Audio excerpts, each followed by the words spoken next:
ഇതേടി എവിടെ പോയിന് അമ്മേ?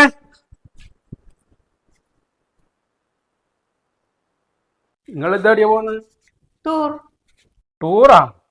ടൂർ കഴിഞ്ഞ ആഴ്ച പറഞ്ഞതല്ലേ നമ്മളെ ടൂറിന്റെ കുറി കഴിഞ്ഞ കാര്യം. നമ്മള് മധുര, രാമേശ്വരം എല്ലാം ടൂർ പോന്ന. നിങ്ങൾക്ക് ഭ്രാന്തണ്ട ഈ വയസ്സാം കാലത്ത് ടൂർ പോയാൻ? ആ പൈസ ഇങ്ങോട്ടെ, എനിക്ക് കുറച്ച് പൈസന്റെ ആവശ്യമുണ്ട്. അങ്ങനെ ഇപ്പൊ ആ കട്ടിൽ കണ്ട് ഇനി പനിക്കണ്ട. എനിക്ക് നാണം ഉണ്ടോ അതിനോട് പൈസ ചോദിക്കാൻ? ബോട്ട് പോലെ ആയല്ലോ.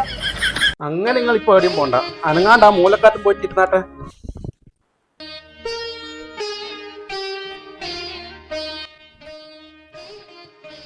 ശോഭേജി ഇതെടുത്തേക്കാ, നിങ്ങൾ മുഖം ഒരു കടന്നൽ കുത്തിയ പോലെ. ഞാനൊരു ടൂർ പോന്ന. ഈ വായിച്ചാൻ കാലത്ത് ഇങ്ങക്ക് വേറെ പണിയൊന്നുമില്ല. എന്താടാ, നമുക്ക് ടൂർ പോയിക്കൂടെ? നമ്മള് പെണ്ണുങ്ങള് കല്യാണം കഴിഞ്ഞവരെ വീട്ടുകാർ പറയുന്ന അനുസരിച്ച് ജീവിച്ച്, ഈ കല്യാണം കഴിഞ്ഞാൽ പിന്നെ ഭർത്താവ് പറഞ്ഞ അനുസരിച്ച് ജീവിക്കണം. ഈ പിള്ളേർക്ക് വേണ്ടി എല്ലാ ആഗ്രഹങ്ങളും മാറ്റി വെച്ച് ജീവിച്ചു. ഇപ്പം ഭർത്താവ് മരിച്ചപ്പോ മക്കൾ പറയുന്ന അനുസരിച്ചിട്ട് ജീവിക്കണം. അപ്പൊ നമ്മൾ പെണ്ണുങ്ങൾക്ക് ആഗ്രഹങ്ങൾക്കും സ്വപ്നങ്ങൾക്കും ഒന്നും ഒരു വിലയും ഇല്ലേ. ഇനി ഓൻ പറയുന്ന അനുസരിച്ച് ജീവിക്കണമെങ്കിൽ ഈ അമ്മയുടെ ആഗ്രഹങ്ങളെല്ലാം ഓന് സാധിച്ചു തരാൻ കഴിയണം.